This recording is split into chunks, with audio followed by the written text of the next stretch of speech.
Palitana rural police station વિસ્તારમાંથી દેશી બનાવટની જામગરી બંદૂક કિંમત ₹2000ના મુદ્દામાલ સાથે એક ઇસમને ઝડપી પાડતી ભાવનગર લોકલ ક્રાઇમ બ્રાન્ચ તારીખ 6/2/2024ના રોજ ભાવનગર એલસીબી સ્ટાફના માણસો પાલિતાણા રૂરલ પોલીસ સ્ટેશન વિસ્તારમાં પેટ્રોલિંગમાં હતા। તે દરમિયાન Aniruddhsinh Gohil police head constable LCB ભાવનગરને દેશી હાથ બનાવટની બંદૂક અંગે મળેલ બાતમીના આધારે પાલિતાણાના ગરાજિયા વાડી વિસ્તાર ડેમના કાંઠેથી નીચે મુજબની દેશી હાથ બનાવટની જામગરી બંદૂક સાથે ઝડપી લીધો હતો। તેની પાસે લાયસન્સ કે કોઈ સક્ષમ અધિકારીનો પરવાનો નહીં હોવાથી દેશી હાથ બનાવટની બંદૂક તપાસ અર્થે કબજે કરી તેના વિરુદ્ધ પાલિતાણા રૂરલ પોલીસ સ્ટેશનમાં R61ની કલમો હેઠળ ગુનો દાખલ કરી અને કાયદેસરની કાર્યવાહી કરી હતી।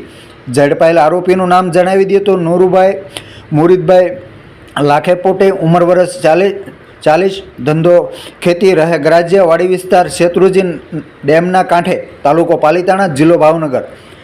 આ કામગીરીમાં police inspector KH Patel, police sub inspector VV ધ્રાંગુ તથા પોલીસ કર્મચારી અનિરુદ્ધસિંહ ગોહિલ, જયદાનભાઈ લાંગાવદરા, હરિચંદ્રસિંહ ગોહિલ, એજાઝ ખાન પઠાણ, ફાલ્ગુનીસિંહ ગોહિલ સહિતના વિવિધ અધિકારીઓ અને કર્મચારીઓ જોડાયા હતા।